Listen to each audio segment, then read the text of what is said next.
പാലോടിന്റെ നേതൃത്വത്തിലുള്ള വാർത്താസംഘമാണ് കൊൽക്കത്തയിൽ ഇപ്പോൾ RG കർ മെഡിക്കൽ കോളേജിലുള്ളത്.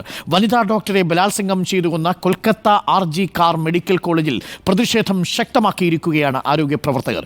കൂടുതൽ ജീവനക്കാരെ CBI ഇന്ന് ചോദ്യം ചെയ്തേക്കും. ആശുപത്രിയിലെ ഡോക്ടർമാർക്കും കുറ്റകൃത്യത്തിൽ പങ്കുണ്ടെന്ന് സംശയിക്കുന്നതായി കൊല്ലപ്പെട്ട യുവതിയുടെ മാതാപിതാക്കൾ ആരോപിച്ചു. അതേസമയം സംസ്ഥാനത്തെ ആരോഗ്യമേഖല ഇന്ന് സ്തംഭിക്കും എന്ന വിവരമാണ് പുറത്തുവരുന്നത്. രാജ്യമൊട്ടാകെ IMAയുടെ 24 മണിക്കൂർ സമരം ആരംഭിച്ചിരിക്കുന്നു. സമരം നാളെ രാവിലെ 6 മണിവരെ തുടരും. സർക്കാർ ആശുപത്രികളിലെയും മെഡിക്കൽ കോളേജിലെയും ഡോക്ടർമാരും സമരത്തിൽ പങ്കെടുക്കുന്നുണ്ട്. KGMOയുടെ പ്രതിനിധികളുണ്ട്. ഹൗസ് സർജൻസി ചെയ്യുന്ന ഡോക്ടർമാരുടെയും PG ഡോക്ടർ അസോസിയേഷനിൽപ്പെട്ട ഡോക്ടർമാരുടെയും ഡോക്ടർമാരും പങ്കെടുക്കുന്നുണ്ട്. ഒപ്പം തന്നെ IMAയിൽ പെട്ട എല്ലാ ഡോക്ടർമാരും സമരത്തിൽ പങ്കാളികളാണ്. അതായത് അത്യാഹിതമൊഴിച്ച് മറ്റൊന്നും ഇന്ന് ആശുപത്രിയിൽ നടക്കില്ല എന്നർത്ഥം. അതുകൊണ്ട് അത്യാവശ്യമുണ്ടെങ്കിൽ മാത്രമേ, അത്യാസന്നമായിട്ടുള്ള വിഷയങ്ങൾ ഉണ്ടെങ്കിൽ മാത്രമേ ഇന്ന് ആശുപത്രി നിങ്ങൾ സമീപിക്കേണ്ടതുള്ളൂ. OP ഇന്ന് പ്രവർത്തിക്കില്ല എന്ന് പ്രിയപ്പെട്ട പ്രേക്ഷകരെ അറിയിക്കുന്നു. ചെറിയ പരിശോധനകൾക്കൊക്കെ ആയിട്ട് പോകാൻ തീയതി കുറിച്ചിരിക്കുന്ന പ്രിയപ്പെട്ട പ്രേക്ഷകരുണ്ടെങ്കിൽ ഇന്ന് ആ ദിവസം മാറ്റിവെക്കുക. ഇന്ന് RG കർ മെഡിക്കൽ കോളേജിൽ നടന്ന ക്രൂരമായ പീഡനത്തിൽ പ്രതിഷേധിച്ചുകൊണ്ടുള്ള സമരങ്ങളാണ് ഇന്ന് നടക്കാൻ പോകുന്നത്. വിവരങ്ങളുമായി കൊൽക്കത്തയിൽ നിന്ന് ആദിൽ പാലോടും, തിരുവനന്തപുരത്ത് മെഡിക്കൽ കോളേജിൽ നിന്ന് ഉമേഷ് ബാലകൃഷ്ണനും, തിരുവനന്തപുരം ജനറൽ ആശുപത്രിയിൽ നിന്ന് റോഷി പാലും, കോഴിക്കോട് മെഡിക്കൽ കോളേജിൽ നിന്ന് ദീപക് മലയമയും, ആലപ്പുഴ മെഡിക്കൽ കോളേജിൽ നിന്ന് റിനു ശ്രീധറും, എറണാകുളം ജനറൽ ആശുപത്രിയിൽ നിന്ന് അർജുൻ മട്ടന്നൂരും നമുക്കൊപ്പം ചേരും. ആദ്യം ഞാൻ ആദിൽ പാലോടിലേക്ക് പോകുന്നു. ആദിൽ പാലോട് ഇപ്പോഴുള്ളത് കൊൽക്കത്തയിലാണ്. ടീം റിപ്പോർട്ടർ RG കർ മെഡിക്കൽ കോളേജിലെ ക്രൂരമായ പീഡന കൊലപാതകത്തിന്റെ വാർത്തയുടെ വിശദാംശങ്ങളാണ് ആദിൽ പാലോട് പങ്കുവയ്ക്കാൻ പോകുന്നത്. Adil Palode, very good morning. ഇന്ന് ചിങ്ങം 1 ആദിൽ നിൽക്കുന്നത് കൊൽക്കത്തയിലാണ്. നമ്മൾ ആശംസിക്കാൻ പറ്റുന്നൊരു സാഹചര്യത്തിലല്ല അതിൽ നിൽക്കുന്നതെന്ന് എനിക്കറിയാം. അവിടെ ഇത് ബംഗാളിൻ്റെ മാത്രം ദുഃഖപുത്രിയല്ല, ഇന്ത്യയുടെ ദുഃഖപുത്രിയായി അഭയ എന്ന് പേരിട്ടിരിക്കുന്ന ഈ PG ഡോക്ടർ മാറിക്കഴിഞ്ഞിരിക്കുന്നു. ഇന്നലെ ഈ രക്ഷിതാക്കളുമായി സംസാരിക്കുമ്പോൾ അവർ വിറയാർന്ന സ്വരത്തിൽ പറഞ്ഞത്, ഞങ്ങൾക്ക് പൈസ വേണ്ട, ഞങ്ങൾക്ക് കോമ്പൻസേഷൻ വേണ്ട, ആ കോമ്പൻസേഷൻ വാങ്ങിയാൽ അവൾ ദുഃഖിക്കും, അതുകൊണ്ട് അവൾക്ക് നീതി കൊടുക്കണം എന്നുള്ളതാണ്. നീതി കൊടുക്കുന്ന ഒരു സർക്കാർ എന്ന നിലയിൽ മമതാ ബാനർജിക്ക് പ്രവർത്തിക്കാൻ സാധിച്ചിട്ടില്ല എന്ന രാഷ്ട്രീയ പ്രതികരണങ്ങളൊക്കെ വരുന്നുണ്ട്. ഈ പ്രഭാതത്തിൽ നമുക്ക് കൊൽക്കത്തയിൽ നിന്ന് പ്രേക്ഷകർക്ക് നൽകാനുള്ളത് എന്താണ്? ഇന്നും പ്രതിഷേധം അതേ ചൂടോടുകൂടി അല്ലെങ്കിൽ അതിലും കൂടുതൽ ചൂടേറിയാണോ പ്രതിഷേധം നടക്കുന്നത്? ഇന്നലെ രാത്രിയിൽ എത്ര സമയം വരെ പ്രതിഷേധമുണ്ടായിരുന്നു ആദിൽ പാലോട്? രാത്രി പുലർച്ചെ വരെ പ്രതിഷേധമുണ്ടായിരുന്നു. RG കർ മെഡിക്കൽ കോളേജിന് മുന്നിൽ, സമരപന്തലിന് തൊട്ടു മുന്നിലാണ് ഞാനിപ്പോൾ ഉള്ളത്. ഇവിടെ വലിയ സുരക്ഷ കാണാം. ഇവിടെ അതിക്രമം നടന്ന ശേഷം സുരക്ഷാ പോലീസ് കൂട്ടിയിട്ടുണ്ട്. സ്ഥിരം ഒരു IPS ഉദ്യോഗസ്ഥൻ സ്ഥിരമായി ക്യാമ്പ് ചെയ്ത് ഇതൊക്കെ ക്രമീകരിക്കുന്നുമുണ്ട്. ഏറ്റവും പ്രധാനപ്പെട്ട കാര്യം, ഇപ്പോൾ ഇന്നലെ രാത്രിയോടുകൂടി വന്ന വാർത്തയാണ്. CBIക്ക് ഈ മരിച്ച പെൺകുട്ടിയുടെ, കൊല്ലപ്പെട്ട പെൺകുട്ടിയുടെ പിതാവ് നൽകിയിരിക്കുന്ന ഒരു മൊഴിയാണ്. തങ്ങൾക്ക് ഇവിടുത്തെ ജീവനക്കാരെയും ആശുപത്രി ജീവനക്കാരെയും ഒപ്പം സഹപാഠികളെയും സംശയമുണ്ട് എന്ന ഒരു മൊഴി ഇപ്പോൾ CBIക്ക് പിതാവും കുടുംബവും നൽകിയിരിക്കുന്നു എന്നുള്ളതാണ്. അതിന് വ്യക്തമായ കാരണവും പറയുന്നുണ്ട്. ഈ കൊല്ലപ്പെടുന്ന ദിവസം പുലർച്ചെ 3 മണി മുതൽ 10 മണി വരെ ഡ്യൂട്ടിയിലുണ്ടായിരുന്ന സമയം ഒരു ഫോൺ കോൾ പോലും സഹപാഠികളുടേതായിട്ടോ മുതിർന്ന ഡോക്ടർമാരുടേതായിട്ടോ ആ കുട്ടിക്ക് ലഭിച്ചിട്ടില്ല. ഈ 7 മണിക്കൂർ സമയം എന്തുകൊണ്ട് ഡ്യൂട്ടിയിലുള്ള ഒരു ഡോക്ടറെ ആരും വിളിച്ചിട്ടില്ല എന്നതിൽ ദുരൂഹതയുണ്ട്. അത് കൃത്യവുമാണ്. ഡ്യൂട്ടിയിലുള്ള ഒരു ഡോക്ടറെ ആവശ്യങ്ങൾക്ക് വിളിക്കാറില്ലേ, എന്തുകൊണ്ട് വിളിച്ചിട്ടില്ല? ഇതിന് മുന്നിൽ ദുരൂഹതയുണ്ട്, സഹപാഠികളെ സംശയമുണ്ട് എന്നതാണ് പിതാവ് പറയുന്നത്. ഇത് കേന്ദ്രീകരിച്ചുള്ള അന്വേഷണവും നടക്കുന്നുണ്ട്. സ്കൂൾ അധികൃതർക്ക് ആദ്യം തന്നെ പിഴച്ചു എന്നത് വ്യക്തമാണ്. കഴിഞ്ഞ ദിവസം സന്ദീപ് ഘോഷിനെ ചോദ്യം ചെയ്തിരുന്നു മുൻ പ്രിൻസിപ്പൽ. കൂടുതൽ പോലീസ് ഉദ്യോഗസ്ഥരെ, ആദ്യഘട്ടത്തിൽ അന്വേഷണം കൈകാര്യം ചെയ്ത കൂടുതൽ പോലീസ് ഉദ്യോഗസ്ഥരെ കൂടി ചോദ്യം ചെയ്യുകയാണ്. എമർജൻസി വിഭാഗം കാണാം, കൂടുതൽ വ്യക്തമായി കാണാം. ഇതിന്റെ 4ാം നിലയിലാണ്, ഈ കെട്ടിടത്തിലെ 4ാം നിലയിലാണ് ചെസ്റ്റ് മെഡിസിന്റെ സെമിനാർ ഹാൾ ഉള്ളത്. അവിടെ വെച്ചാണ് ഈ ക്രൂര പീഡനവും ബലാത്സംഗവും നടക്കുന്നത് എന്നതാണ് ഏറ്റവും പ്രധാനപ്പെട്ട കാര്യം. ഈ ബിൽഡിംഗിലേക്ക് കയറിയ അതിക്രമികൾ 2ാം നില വരെ എത്തിയിരുന്നു. 4ാം നിലയിലേക്ക് എത്തുകയും തെളിവ് നശിപ്പിക്കുകയും ചെയ്തിട്ടില്ല എന്നതാണ് നിലവിൽ ഇവർ അറിയിക്കുന്നത്. നമുക്ക് കൂടുതൽ പ്രതികരണത്തിലേക്ക് പോകാം. മലയാളി ഡോക്ടർമാരുണ്ട്.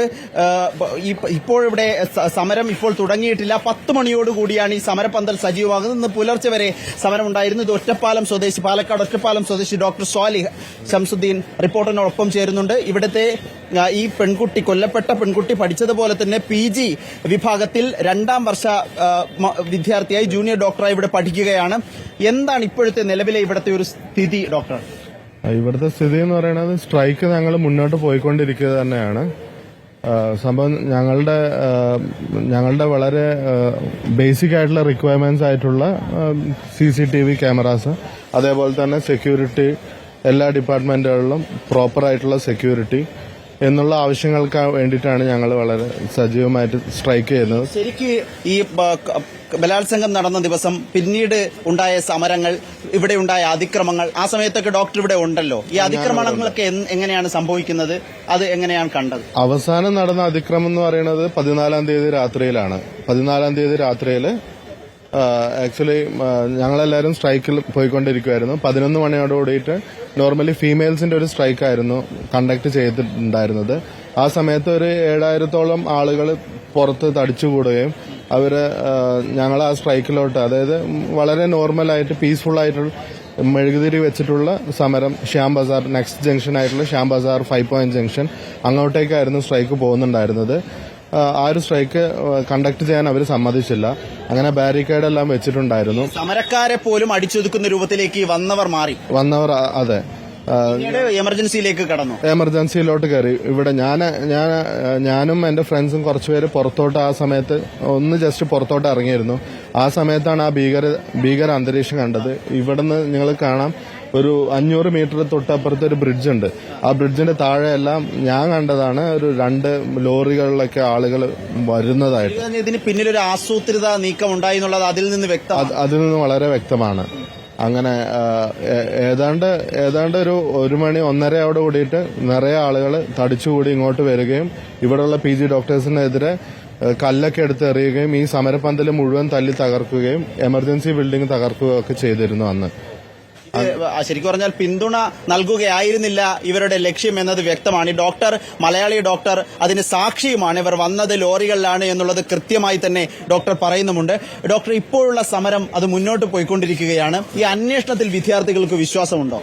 ഇപ്പം സെൻട്രൽ ഏജൻസീസ് ആണ് അന്വേഷണം നടത്തുന്നത്. CBI തീർച്ചയായിട്ടും 100% വിശ്വാസമുണ്ട്. ഇവിടെയുള്ള പെൺകുട്ടികൾക്ക്, വിദ്യാർത്ഥിനികൾക്ക് ശരിക്കിപ്പോൾ ഇവിടെ ജോലി ചെയ്യാൻ ഭയമാണെന്ന് കഴിഞ്ഞ ദിവസം പറഞ്ഞിരുന്നു. അങ്ങനെ ഒരു സാഹചര്യം ഇവിടെ ഉണ്ടായി. തീർച്ചയായും ഇപ്പോഴും എല്ലാവർക്കും ഭയം തന്നെയാണ്. അഡിക്വേറ്റ് ആയിട്ടുള്ള CCTV ക്യാമറാസും സെക്യൂരിറ്റി ഇല്ലെങ്കിൽ വർക്ക് ചെയ്യാൻ എല്ലാവർക്കും ബുദ്ധിമുട്ടാണ്. ഓൾറെഡി ഒരു ഷോക്ക് ഉണ്ടായി കഴിഞ്ഞു.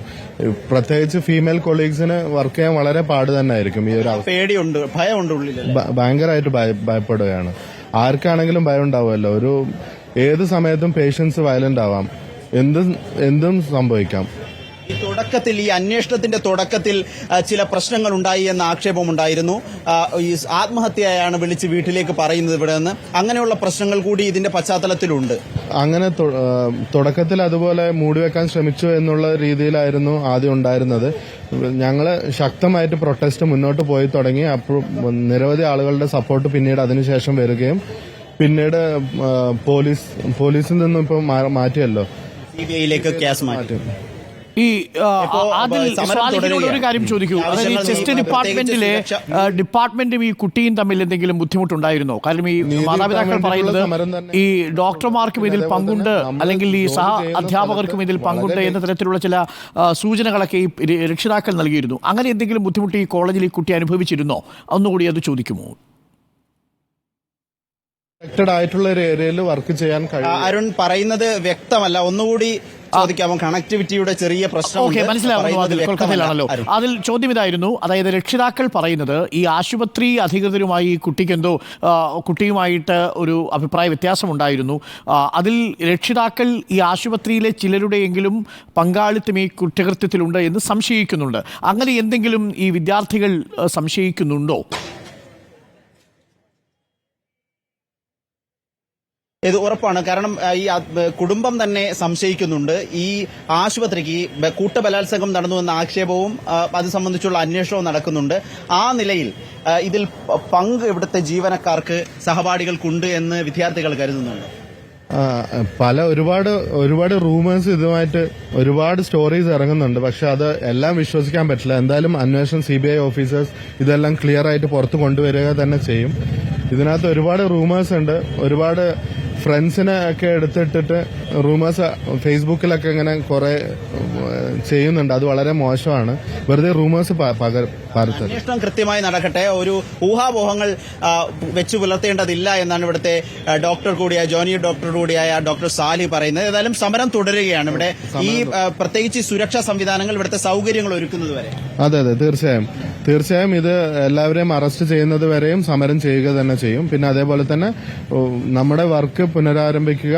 നമ്മൾക്ക് സൗകര്യങ്ങൾ വളരെയധികം, അതായത് സെക്യൂരിറ്റീസ്, പ്രോപ്പർ ആയിട്ടുള്ള സെക്യൂരിറ്റീസ്, ഈച്ച് ഡിപ്പാർട്ട്മെന്റ്, നമ്മൾ നടക്കുന്ന സ്ഥലങ്ങൾ, കോറിഡോർസ് എല്ലാവിടെയും വളരെയധികം. അതിലൊരു കാര്യം കൂടി, ഒന്നിലധികം പേർ ഈ സഞ്ജയ് റോയ് അല്ലാതെ മറ്റുള്ള ആരെങ്കിലും ഈ കുറ്റകൃത്യത്തിൽ ഉൾപ്പെട്ടിട്ടുണ്ടോ?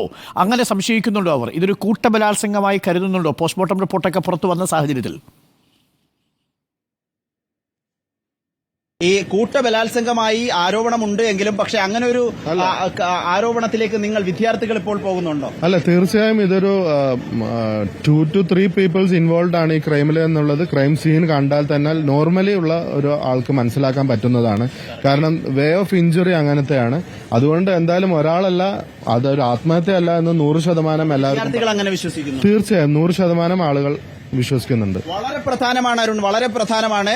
വിദ്യാർത്ഥികൾ തന്നെ കരുതുന്നുണ്ട് ആ കൃത്യം നടന്ന സ്ഥലം കണ്ടാൽ, സാഹചര്യ തെളിവുകൾ പരിശോധിച്ചാൽ പ്രഥമ ദൃഷ്ട്യാ തന്നെ അക്കാര്യം ബോധ്യമാകും. ഒരാൾക്ക് ചെയ്യാൻ കഴിയുന്നതല്ല, അല്ലെങ്കിൽ ഒരാൾ ചെയ്തതല്ല എന്നത് വ്യക്തമാണ് എന്ന് ഡോക്ടർ വിശദീകരിക്കുന്നുണ്ട്. ഏതായാലും സമരം ഈ നിലയിൽ തുടരുകയും ചെയ്യും. ഓക്കെ, ആദിൽ പാലോട് നമ്മുടെ വാർത്താ സംഘം റിപ്പോർട്ടർ ഇപ്പോൾ തുടരുകയാണ്. ഓക്കെ, അതിൽ തുടർന്നോളൂ. ഞങ്ങളൊന്ന് നമ്മുടെ കേരളത്തിലെ അവസ്ഥ കൂടി ഒന്ന് പ്രേക്ഷകരുമായി പങ്കുവെച്ചു വരാം. അതിലിപ്പോൾ റിപ്പോർട്ട് ചെയ്തതുപോലെ കൊൽക്കത്തയ്ക്ക് ഐക്യദാർഢ്യം പ്രകടിപ്പിച്ചുകൊണ്ട്, കൊൽക്കത്തയിലെ ഈ അഭയ്ക്ക് ഐക്യദാർഢ്യം പ്രകടിപ്പിച്ചുകൊണ്ട് രാജ്യമൊന്നാകെ IMAയിലെ ഡോക്ടർമാർ പണിമുടക്കുകയാണ്.